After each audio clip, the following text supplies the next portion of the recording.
శ్రీనివాస్ గారు, so Tyson Naidu తర్వాత start చేసినవన్నీ ముందు రిలీజ్ అవుతున్నాయి. సార్ టైసన్ నాయుడు ఇంకా ఏం అప్డేట్ లేదు దాని గురించి.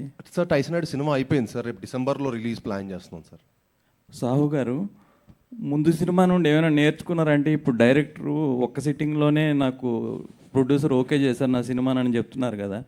ముందు సినిమాలు కూడా మీద అట్లానే అన్నారు డైరెక్టర్లు, మీరు కూడా దాని నుండి ఏమైనా నేర్చుకొని ఈ సినిమాలో ఏమైనా అంటే చేశారా? ఒకటండి, మనం కథ విన్నప్పుడు కొన్ని కరెక్ట్గా జడ్జ్ చేస్తాం, కొన్ని తప్పులు కూడా అవుతాయి. సో డెఫినెట్గా ప్రతిసారి తప్పు అవ్వాలని కూడా లేదు కాబట్టి ఈసారి డెఫినెట్గా ఒక మంచి కథ ఎంచుకుని మేము ముందుకు వస్తున్నామని నేను అనుకుంటున్నాను.